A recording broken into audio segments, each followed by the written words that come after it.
Hi, my name is Pavnesh Kumar. I'm the head of sustainability and social responsibility at Pacific Asia Travel Association, and I'll be your host for this session. I have a very bad habit of having a discussion, so I'll engage you guys in this session, and I hope you'll be kind enough to lend me your support.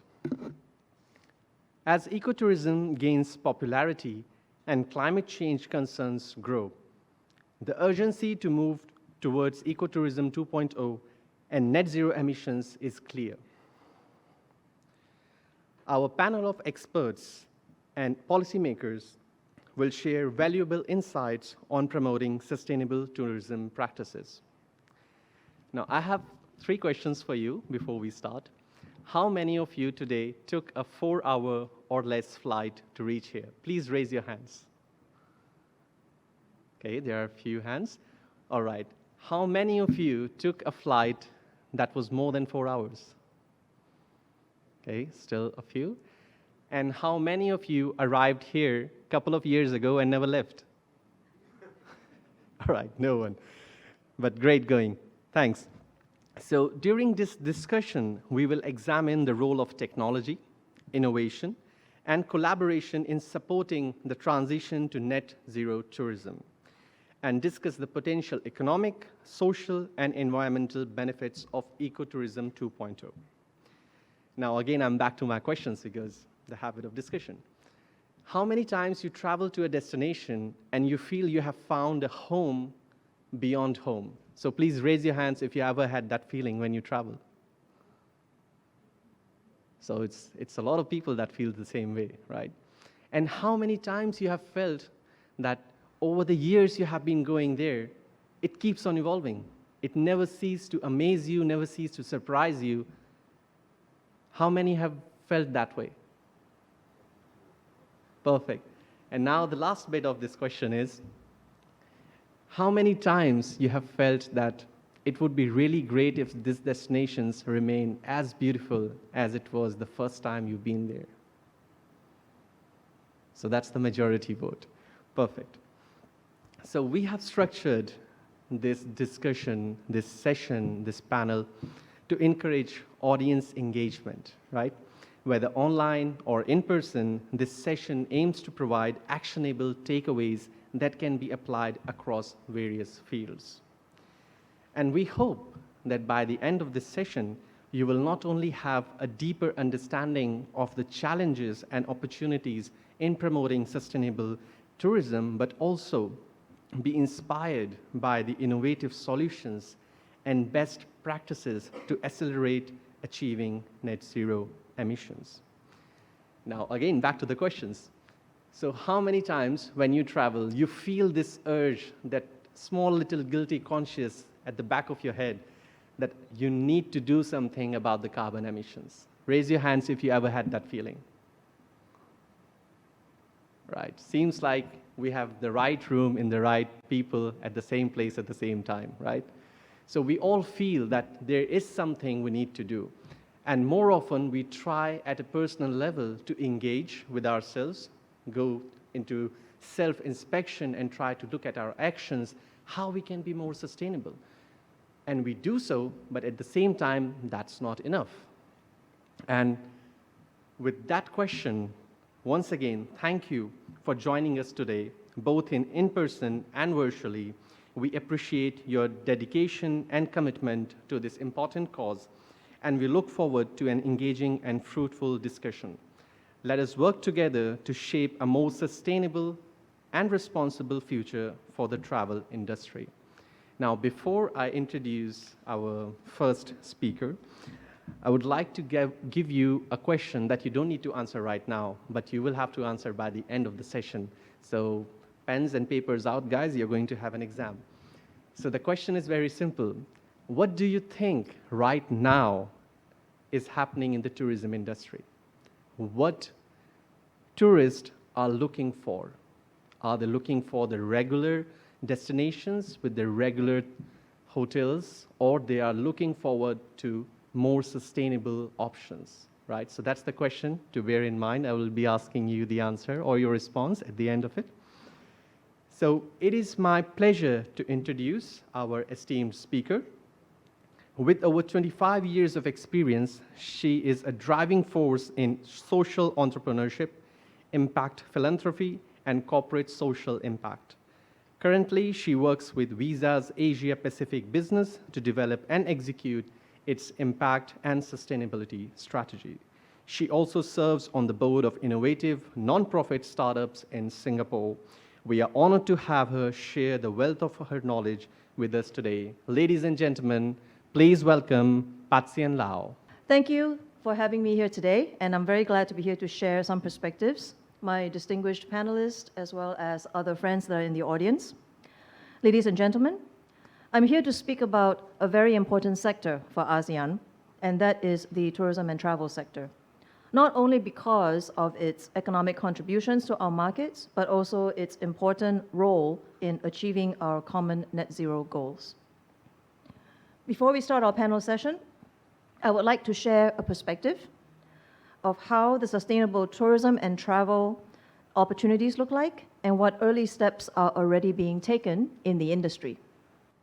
So this was the definition for sustainable travel and tourism that I'd like to share with you. As we mentioned, tourism that takes full account of its current and future economic, social, and environmental impacts, addressing the needs of visitors, industry, environment, and host communities. In the interest of time, I will move on. This was the framework in the ASEAN Sustainable Tourism Development Framework. And I was just about to share with you some trends. Here we are, some beautiful statistics. As I mentioned, over 90% of the respondents, particularly in markets like Philippines, India, and Malaysia, have already expressed that sustainable tourism is more important after COVID. But where would they like to spend their money on? How do they want to be sustainable as a traveler? Let's look at the kinds of results that we get when we surveyed travelers in Japan, India, China, and Australia. Now you can see here that there are some similarities. Across the board, the majority percentages of travelers being surveyed say that they want to have less environmental impact. They want to support local communities. They want to support local businesses. And they also want to visit less known destinations. So clearly, travelers from all of these four markets are considering impact of tourism not only on the environment, but also on local communities. Half of the Japanese travelers would like to support local economies. 7 out of 10 Indian travelers want to support local businesses, and the same can be said for Chinese and Australian travelers that wish to have less environmental impact. Now, what are the implications now that we know how these sustainable travelers would like to travel? What will they be spending their money on? Asia-Pacific region travelers are willing, on average, to pay 41% more to ensure that their travel is more sustainable. And with the travelers from China and India more open to even doing more than 41%. And in terms of what they're willing to pay extra for, most of APAC consumers said that they'll be willing to pay more for sustainable food and activities, closely followed by additional transportation and lodging options. Travelers are also conscious of lessening their impact from overcrowding destinations. So 7 in 10 of them want to avoid crowded destinations, with 49% of them that are willing to travel to less popular and rural locations. And lastly, but certainly not least, how has technology changed the way that travelers will practice sustainable behavior? It looks like technology has strengthened it. So 86% say that technology will be important to enhance their own experience. And 43% also say that technology will help the tourism industry become more inclusive. So this has implications for how the tourism and travel industry will design and deliver solutions that engage the sustainable traveler, as well as businesses in destinations that want to be more sustainable. So we already know that the general consumer sentiment is increasing in its willingness to spend on sustainable activity. These are high-level statistics about overall consumer trends in Asia-Pacific. And over all of possible sustainable activities that we can imagine a consumer engaging in, the majority of consumers surveyed have indicated they're willing to adopt these measures. So what are the implications then for what we need to do to respond to these trends? Firstly, this is already making waves in the industry. You can already see here a list of headlines that have been captured over the last few years that show important players in this industry taking steps towards sustainable travel. And what we can see is that the entire travel and tourism ecosystem offers opportunities for a net zero future. Sustainability opportunities can be identified in how travelers are engaged, how travel and mobility solutions are designed, executed and energized and paid for, how businesses in destinations, both large and small, can adapt to this demand, and how local destination officials and agencies can promote and market themselves.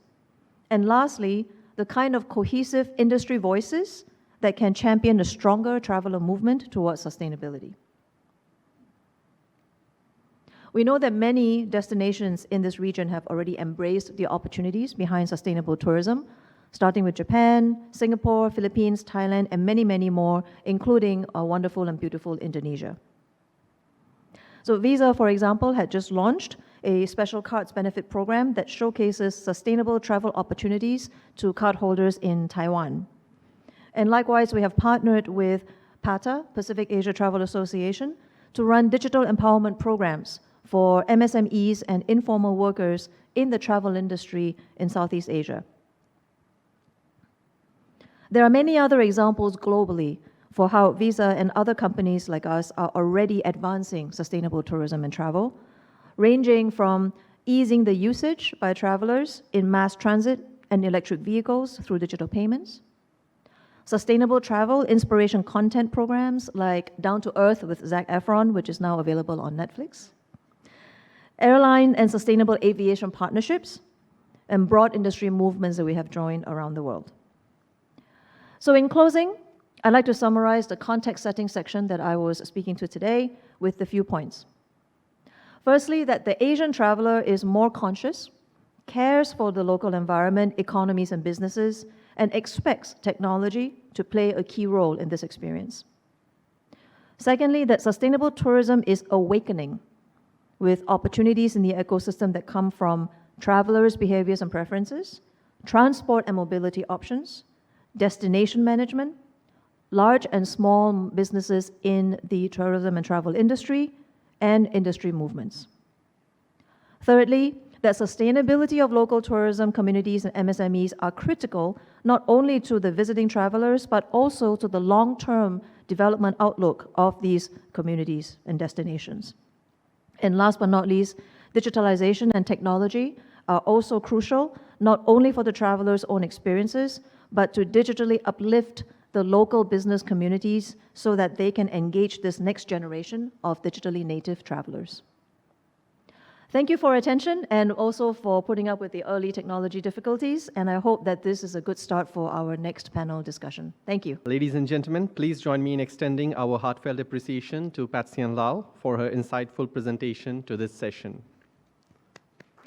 So the panelists are all here. There is only one person remaining. Last but not the least, ladies and gentlemen, please welcome Rebecca Tan, the Southeast Asia Bureau Chief for Washington Post, a Singapore native. Rebecca has covered critical topics such as energy transition, the Rohingya refugee crisis, and Indonesia's stadium stampede. As part of the team that won the 2022 Pulitzer Prize in Public Service, her dedication to journalism is evident. We are thrilled to have her moderate the session today. Over to you, Rebecca. So perhaps we start with JB, John Baptiste. JB, yeah. Can you briefly walk us through your organization, how it came together, and what it strives to do, with the emphasis here being brief because we're running out of time? Sure. First of all, thank you for the opportunity. And I will tell a bit the story of Nomad Plastic. We are a group of ocean lover and travelers as well. And so traveling around the region, we were pretty much inspired by the pristine nature, especially Indonesia. And we're also inspired by new ways of doing, kind of coming back to the essential of travel. And that's why we put together this group to build a new ecotourism business in 2018, so just before COVID. We try to take it step by step. You know, it's a progressive effort. So starting with building 2 boats. So we, you know, went to Sulawesi, trying to engage with communities and find, you know, ways to do things differently. Maybe I will elaborate later. But basically, Nomad Plastic afterwards try to bring projects together in terms of working with local communities, trying to work on this plastic crisis and biodiversity crisis issues, and finally trying to make businesses resilient locally.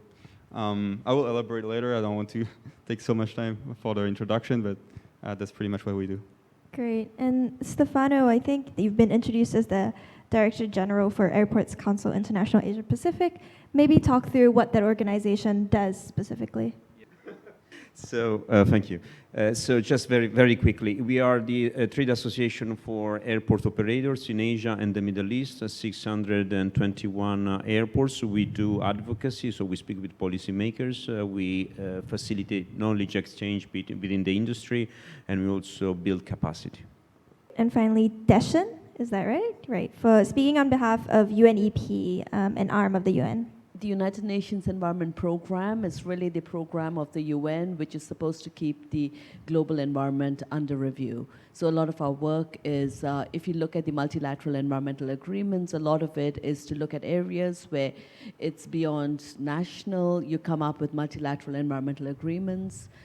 We also do a lot of work with science, with the regulatory frameworks, and then some projects. Fantastic, great. So I'll start with a round of questions each for the panelists, starting with Patsian. So Visa has committed to reaching net zero by 2014, an ambitious goal. I wonder if you can talk about what are some of the more challenging and more difficult changes for the organization to implement in order to reach that goal. Thank you, and that is a question that I think many other companies are also grappling with as well. As a company, we scope our sustainability strategy using 2 lenses. One that looks inward at how Visa operates as a company, and externally in terms of how Visa can be a climate positive company, meaning that what role can we play as a company to encourage more sustainable and climate sensitive behavior in the greater ecosystem that we are doing business in.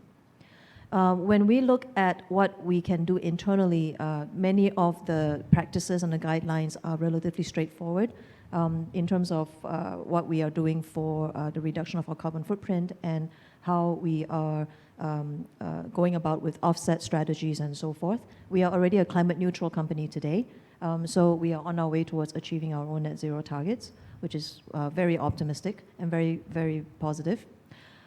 However, if we look at what we can do as a climate positive company, there are still many things that we need to see developed in this ecosystem to allow that to happen.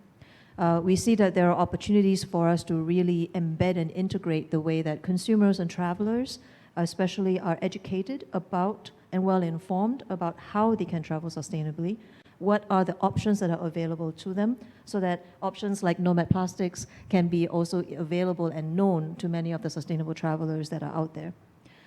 On the other side of the equation, how can we also better enable the destinations and the businesses in those destinations to be ready for sustainable practices and to have the kinds of resources as well as the support, the skills, the knowledge, and in many ways the digital tools as well, so that they can adopt sustainable practices and provide sustainable experiences for the travelers that meet them. So both sides of those equations we feel are really important to continue to build. Great, and a quick follow-up question there. You know, within the realm of tourism specifically, is there something that Visa is working on that you're exceptionally excited about right at this moment? I'm exceptionally excited about everything. But I think what's really interesting is that we are seeing that the sustainability features that we are offering to in cardholder programs can also be very easily applied to what travelers may benefit from as well. So we just recently introduced Eco Benefits, which is a suite of features that can be bolted onto a cardholder program that any bank may want to offer to its credit card clients. It allows the cardholders to be able to see their carbon footprint and also to be able to offset the carbon footprint that have come about because of the transactions that they made. Now, this can very easily support how somebody would like to travel. We also have the opportunity to bring sustainable destination information and sustainable merchant information that is available within a certain market as part of promotions that will be helpful when somebody reaches a destination. So that's just the top of the iceberg. There's a lot more that we can also see among our sustainability features that can benefit a traveling experience. Great, great. So next for JB, you mentioned in your quick intro of Nomad Plastic that part of the organization's motto is to engage local stakeholders, which I think is something a lot of organizations say. It sounds good in theory, but I know that it can be quite difficult to implement. Can you talk us through what the company's experience on the ground has been like so far? You know, what are some of the real challenges when it comes to working with local communities and making sure that they have a seat at the table? Exactly. I think that's where the story begins, because at the very end, if you want to work in those locations, you cannot do it without the people and the communities, and taking into account, you know, the cultural aspects, the religious aspects. It takes a lot of effort. We have representatives here from people from our team actually spend years for our flagship project, for instance, was in Labuan Bajo in Flores. We've been working with one village first, and then progressively, you know, building on the program, iterating.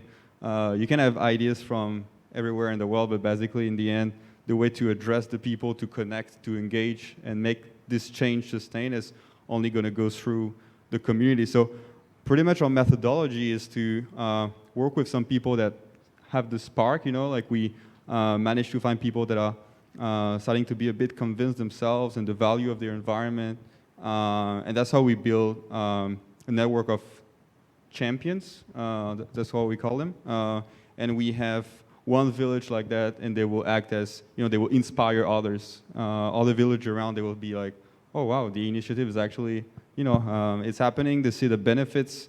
And from one village to another, even the one that were super skeptical at the very beginning, they will be like, oh, maybe I should actually also engage with that. So it's, you know, it takes a lot of effort, because at the beginning, of course, it's really organically you're going to build on that. But after, I can tell you, 3 or 4 years, now we have a pretty strong program. We're not saying that it's perfectly replicable, because once again, it needs to be adjusted and work with co-built with communities. But you still start to see a bit how you're going to be able to incentivize communities. So that's why we're pretty excited, because we bring this project together. We're completing that this year, and then we already have a lot of traction and appetite just in Indonesia. There's so much to do, but in the region, the Philippines, Malaysia, etc. Maybe I'll elaborate a bit more. How do we do that, and how we kind of build an ecosystem with local communities, building a waste collection program. Then from there on, we need to find a solution for this, you know, local plastic waste. We transform it locally. We engage with local businesses for the market traction, and finally, we build a social business to reinvest in the natural, the local natural environment. So, for instance, marine protected areas, etc. So that's the way we build it. I think you said it earlier. The transversal methodology, and not working, you know, waste management, nature conservation, business. We bring this whole ecosystem together, and that's the only way you can pretty much like share externalities and really create this additionality in the whole framework. Great, thank you. Next was Stefano. So air travel, interesting. Air travel traditionally has been a significant contributor to greenhouse gas emissions, and even now it's often seen as one of the most difficult sectors to solve or to adapt for a net zero future.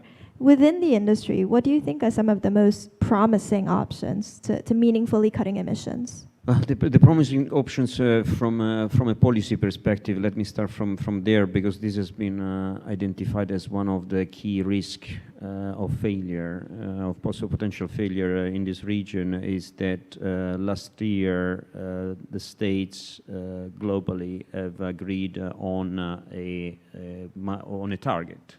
So by 2050, the aspirational target is to reach net zero emissions.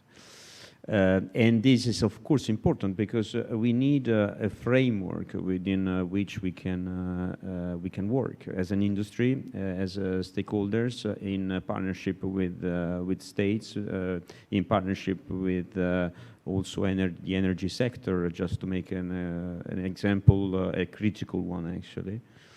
So I say that this 2022 has really been the starting point to have a focus on regional, sub-regional, and national level that is different from the past. That being said, the air transport sector has been very active, knowing very well what the risk is at stake. Meaning we grow and we will continue to grow tremendously, significantly, 2.6 times what we were handling in 2019 up to 2040, with more than 3 billion people that will be moving across the region or from other regions to Asia. So this has, of course, has an impact on the emissions that we generate. And even in a kind of business as usual scenario, where improvements are incrementally added over the years based on the current technology, we risk still to have an excess of emissions that we will not be able to offset. So this means that more investments are needed, that more partnerships have to be created. From the airport perspective, which is the sector that I represent today, the job is certainly easier than for the airlines, to simplify things. So meaning only 2% of the total emissions that are generated by the sectors are generated by the airports. And actually 80% of them are related to the energy the electricity that we use. So the decarbonization of the electricity grid is fundamental to reach the 2050 target.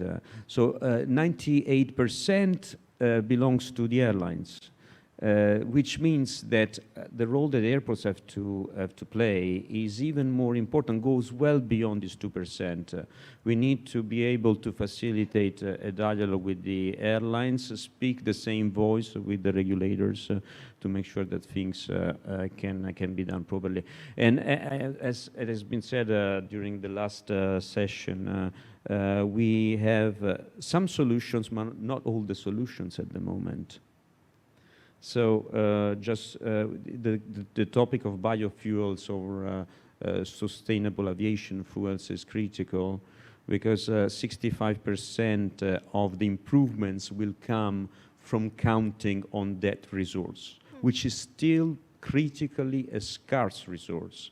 From the supply side, what the airlines get from the producers is less than 1% of what will be needed in 2050, which means that lots will have to be done from the supply side to make sure that the airlines can substitute the current fuel with the SAF, with the sustainable aviation fuel. But in addition to this, of course, the airports can do things, changing, for example, the electricity, using the LED system, using cars on the ramp side that don't use fuel. There are the electrical one. We can continue to work, and we have done this with the methodology that I can show with a few slides, but basically it's the Airport Carbon Accreditation Program. A critical message that I want to convey to you and also to the audience that is connected to us virtually is that fundamentally, if we want to do things right, we do not have to reinvent the wheel. we need to use a methodology that is applied internationally, globally. And this is what ACI has done, our association, by introducing this program. We started in 2009 with less than 12 airports. Now there are 463 airports in the world that are part of this program. 66 of them only in Asia.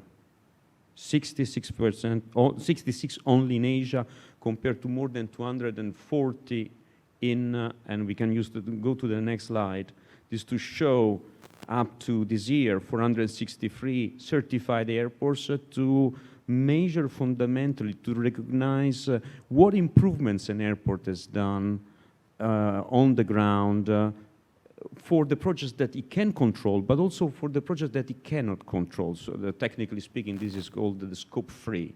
So what has to do with the ground handlers, with the airlines. So there is a lot of work that we can do with them as well. And the last slide is to show, if you go to the next slide, is to show that, again, 66 airports compared to 236 in Europe. You may ask, why? Why this difference?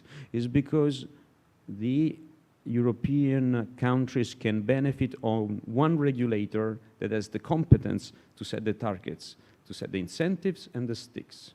It's much more difficult here. And a role like the ones that ASEAN can play certainly is decisive, because if the rules, the methodology are the same, then it's easier to increase the 66 to a number that is really up to the task. Got it. That was genuinely quite interesting. Heading next to Deshan. Deshan or Dechen? Deshan. Deshan, that's great. So I'm going to pose this question to you, but I really would like to hear from all the panelists on this. But I'll let you kick it off. I think you're the right person to do it.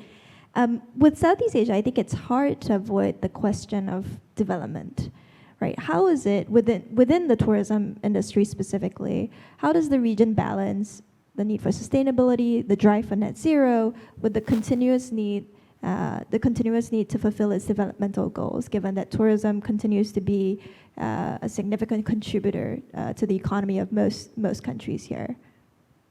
If you look at a business as usual scenario for tourism, we would, by 2050, we'd have 154% increase in energy use, 131 increase in greenhouse gas emissions. We'd have 152% increase in water consumption, 251% in solid waste disposal. We're at, as I mentioned earlier, today we're at 1.1 degree warmer world. So if you want to stay at a 1.5 degree world, we need to reduce emissions 45% by 2030. 2030 is not very far, at the 2010 baseline. So the tourism sector is critical. I mean, you're talking about infrastructure, you're talking about transport, you're talking about waste, you're talking about water, you're talking about food, and you're talking about, I mean, you talked about importance of jobs, employment, inclusive growth. So, I mean, it really becomes a critical sector. But what I wanted to say is, remember when the pandemic hit, COVID-19, the global pandemic, what happened? Tourism stopped. What is COVID-19? It's a zoonotic disease. How do you get zoonotic disease? You take one habitat, you put them on top of the other, and you have disease. You have Ebola, SARS, you're looking at COVID-19. So for the tourism sector, of course, it's economic, social, it's extremely important, but if you don't have environmental sustainability, you're not going to have tourism. So often you talk about voluntary, and I always think, I don't think there's anything voluntary, and I think COVID-19 brought that home in a really big way. Sorry, I'd like for the other panelists to weigh in on this tension, between development and tourism, but I did just want to add something. So on the pandemic, right? During the pandemic, I think something else interesting happened in Southeast Asia, which was some people in tourist hotspots, when the tourists went away, some people actually liked it. Some local communities preferred it, right? Nature was healing, the local ecosystems were recovering.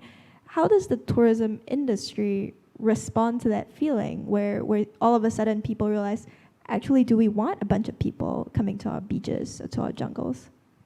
I mean, experiencing a bit, traveling with boats in villages, this is for sure something that you need to consider, because it's not like you just show up in a village and you try to kind of monetize the way you interact with them. It's super unhealthy. I think the way to build something like that, especially we're looking at, having our cruising go to marine protected areas, for instance, areas that are a bit, really isolated. The villagers themselves, they're not really used to interact or having this kind of intrusion from tourists. I think we're building this kind of tours and business. We're looking at working with local associations or yayasan, for instance, in Indonesia, to kind of see what's the best way. Is there what are the needs? Do they need infrastructure, or is there a way to leverage more like homestays if they are more willing to engage on that? So it's not like coming from external ecosystem and trying to like build without the needs of the local communities, but rather trying to interact with what's already existing and not kind of substitute with another way of doing things. So that's pretty much our experience, at least on like working with communities in areas where, it could be like tricky to just come and do this kind of business as usual. I think it's also part of the sustainability part of it. Is the social impact is really important, as well as all the economic and environmental that are a bit more obvious here. I think for the local development after is a bit more genuine if you manage to find the right angle and adjusting to the local needs. Also trying to solve like local problems, because usually it's related to the local, the existing local businesses, can be fisheries. So trying to solve with them the local problems can be a way also to interact and build something a bit more resilient. Because sometimes there are some practices, for instance, that also damage the tourism sector. For instance, bombing or Blast fishing, right? Yeah, exactly, blast fishing or fishing sharks. And so trying to build solutions as we go with tourism is pretty much the way we see moving from ecotourism, the way we intended in the first place, to a more regenerative way of doing things. It's like beyond the scope, for instance, of the boat, is really how do you, when you come there, I think it was Pavnesh was saying that at the beginning, is like how do you make it as good, or at least maybe better as you actually saw the place in the first place. So that's, I think, a good mindset to have. Just building on the point about regenerative tourism, I think if we recall the earlier statistic that I showed in our surveys, the traveler's intent is changing in terms of how they want to travel. So that is the good news. I think the challenge here is how do we convert that intent into action, and that's where everybody else that is in the travel and tourism ecosystem has to play a part. If you had a traveler that wanted to go somewhere that was not so far away, they would still want to have a good traveling experience. They would still want to be able to do it in a sustainable manner. Then the question becomes, where do I go? How do I get there? Where do I go that is going to leave behind least footprint? How do I get there in a way that is going to leave behind a least footprint? And when I'm there, who do I do business with? Who do I spend my money with that it leaves behind the most positive outcome? And all of that requires destinations to work. It requires the airlines, potentially even domestic airlines and regional and near distance travel, to also be considering sustainable options. I feel like one of the first things we have to overcome is to actually make such information available to travelers, so that they know that they have choices that doesn't involve having to fly 12 hours to go to a destination that was most popular pre-COVID. Post-COVID, I think the traveler's intent is definitely changing. Great. I do have a bunch more questions, but I did want to open it up to the audience in case there were burning questions. Yunis from 10x Indonesia. I moved to Bali recently. I have a question. Do you think, for everyone, do you think that the government should regulate short-term tourism? For example, if we take Bali, to mitigate the impact, the negative impact of such short-term tourism? Great question. Thank you.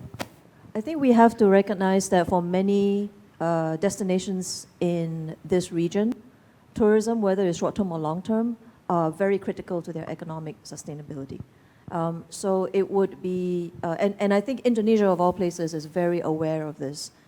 It would not be economically, in the long run, good for the destination to be too constrained when it comes to how travelers are arriving at the destination. What I will applaud the way that Indonesia has handled this kind of a challenge is that they recognize travel should not stop, and as quickly as they could, post-COVID, travel resumed. However, the challenge is to make sure that travel on a long-term basis does not leave behind a damaging impact to the community, especially when it rebounds. So some of the measures that are being taken already in Bali to be more sustainable with accommodation practices, with event management practices, with local transport, electric vehicles, and we've recently heard the news about the scooters. So all of these measures are meant to allow travelers to still come to have a good experience, but yet not continue the kind of damaging effect that it may have had in the past to the environment. And I think that awareness and that readiness and knowledge on the part of the destination is a very important part of that process. Just to respond to you, because if you look at the short term, Indonesia, but many other countries still need time to recover to the 2019 levels. So you need to give them also the chance to collect enough revenue to make the investments that are needed for, for environmental purposes, among other things. So this is a region that is forecasted to recover to the 2019 level only at the end of 2024. So despite the fact that over the last weeks there are in ASEAN, at ASEAN airports, traffic recovered by 70–80%, it will take time before getting back to 2019. So I don't think that this is really the problem. The issue is that probably is in the process that things have to be improved from a tourism perspective to make it more sustainable. I did have a quick follow-up question on that. But so earlier we heard about something called carrying capacity, and we've seen countries like Thailand and Indonesia impose, for example, limits on the number of people that can visit a particular site. And that has obvious economic, financial implications for hotels that have invested a lot of money to build fancy resorts like this one. Are policies like that, maybe not restricting short-term travel entirely, but really taking hard steps, making difficult choices in order to cut down on the burden of over-tourism? Is that something that the industry will see more of? Well, I just want to give a quick response to it. Of course, this should be considered case by case, for sure. And in any case, it is absolutely essential that when this decision is taken, is not a top-down decision. So it has to be seen in consultation with the stakeholders that are involved. If really the capacity is there, if the customer service is up to the expectations, and then you can decide. There are, of course, some practices of, for example, a congestion charge that has been applied in the downtown of London or in Venice because of the massive number of people coming during peak hours. So this is another point. The perception is very much driven by the fact that during peak hours you have a massive volume of people coming. If you could distribute the traffic along the day, it would give you a different perception. I don't know if you want to. We, in India, when you start to look at tiger sanctuaries, they're starting to look at, what is the carrying capacity. But what they're doing is they're using digital, sort of digital tools. so that, you can still go see tigers, you can see them from your hotel rooms. And I think it's important that, the protected areas in Thailand, they closed it for a time. And really it was, and then they came up with principles for when you went to protected areas. So I think it's in consultation.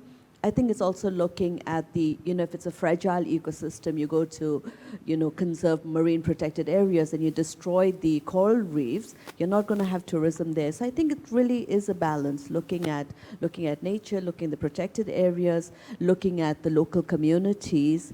But one important aspect of tourism, I think, for ecotourism is there must be an incentive for local people.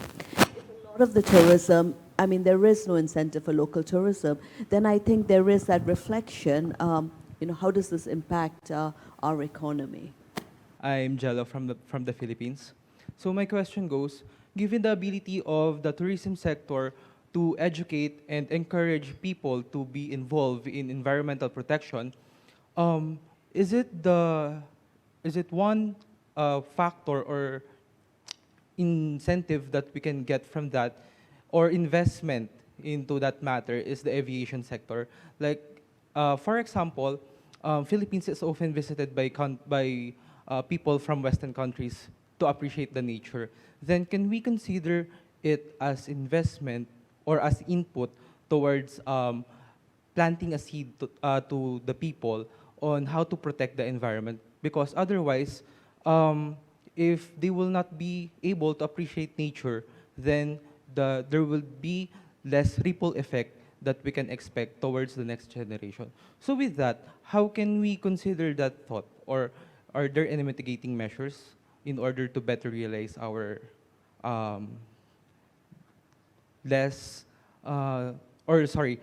to achieve net zero as a nation? Thank you. So, so you're talking about, you have a global public good. You have an area very rich in nature, rich in sort of mega diverse countries like the Philippines. There's a lot of vertical funds which actually invest in the Philippines for the protected area, because it is right that it's a resource for the global community. There's also been a lot of resources where Norway is working with the government of Indonesia to provide $1 billion results-based payments so that you don't have deforestation and degradation of the peatlands. Because if you look at Indonesia, it's Indonesia, Peru, Democratic Republic of Congo, that really have the rich peatlands. So an issue is there is an incentive for a country to conserve. So yes, there is a lot, and there's a lot of debt for energy swaps. I do think it's an interesting, intriguing question. So we said that Asian travelers are seeking more sustainable traveling, right? But what about the people who are coming who are not, right? Bad tourists or climate unfriendly, unsustainable tourists who damage environments. What do governments or countries, host countries, do can they punish them? Should they punish them? What happens, for them? One point that I noticed in the earlier panelist response was that we've all talked about the importance of using technology and digital tools, and we should leverage that to also collect data that would help these destinations make the right decisions. Every destination should be able to know, for example, where are their travelers coming from? Where are they spending their money? So that we can make fact-based decisions, and destinations can make fact-based decisions about how they can manage the impact of these travelers on their local communities. Likewise, if you think about how local communities are empowered with technology and digital tools to be able to do business, they should also be empowered with the right kind of knowledge and leverage on what they have known already in the local communities, indigenous ways that can help them navigate through these natural destinations with a lot more sensitivity and a lot more care. How can destinations work with these communities to actually elevate this knowledge that can be further integrated into the experience with visitors? So that, as you mentioned earlier, Stefano, cannot be a top-down decision. It has to be something that works with local communities as well. Likewise, if we're thinking about how to manage the footprint that visitors would leave behind on local communities, those solutions and those frameworks and responses should also come from the local community and not only just because a tourism office said so or a ministry said so. Got it. We have a question, interesting one here from people watching online. Joyce Masingo. She asks, is there a level of destination maturity needed for better appreciation of sustainable tourism? Meaning, is a more tourist-dependent location more prone to talk about sustainable tourism and development? I think of all the various tourist sites in Southeast Asia, which ones are more likely to go ahead and make those meaningful changes?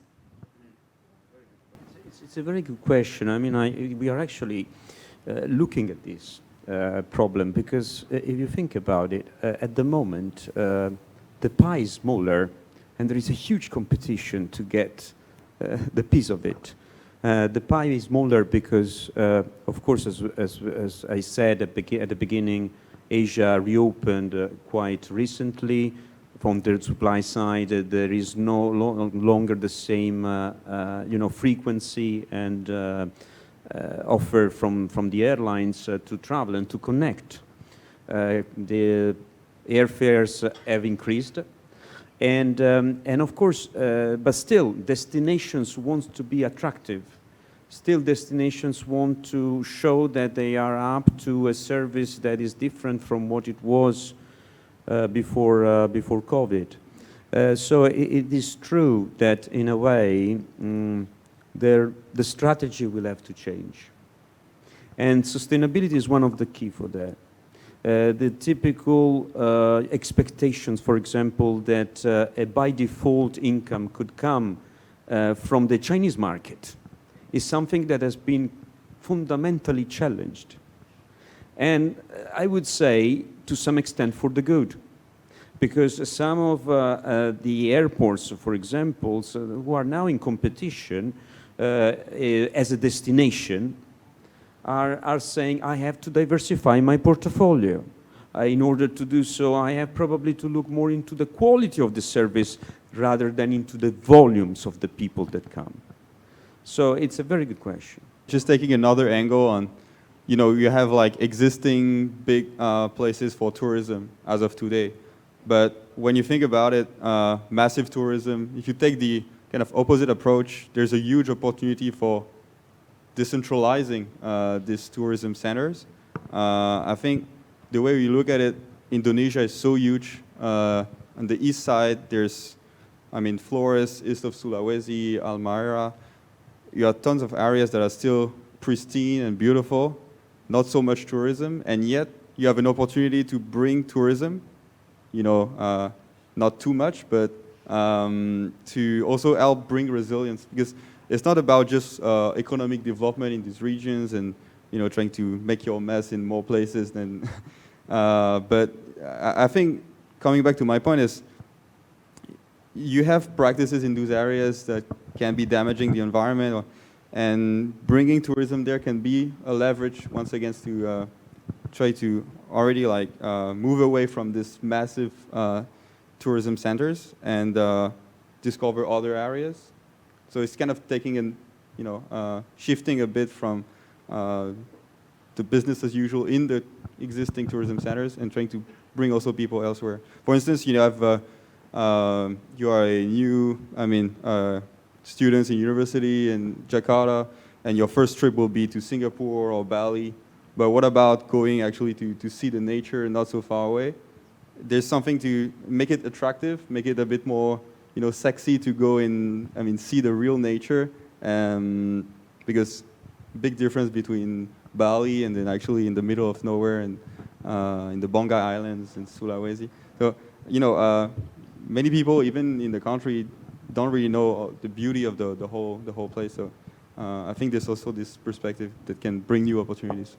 Great. I think we're wrapping up here. A round of applause for our panel. I think they all had really interesting insights today. Ladies and gentlemen, esteemed speakers, valued attendees, both joining us in person and virtually, as we have come to an end to this insightful panel discussion, it is my privilege and pleasure to extend our heartfelt gratitude and appreciation to each and every one of you. You guys have been amazing, This wasn't possible without you. So a huge round of applause for all our attendees. And I've been taking notes throughout the panel discussion. Very interesting points were taken, but we are running short of time. But I couldn't stop myself from making one last bit of comment or kind of observation. So as you can see on the screen, there is this small chart which says your comfort zone. Nothing grows inside a comfort zone, right? But you feel comfortable. And as humans, we are so adamant to make everything comfortable around us. We desist and despise even the slightest of change, right? But COVID-19 just kind of had a wave that pushed us to go beyond the comfort zone and to move towards net zero, be it in tourism or any other sector. We need to go beyond our comfort zone, and right now we are at the edge, pushing and going to where the magic happens, and that is when we actually truly achieve net zero. With that note, thank you again for joining.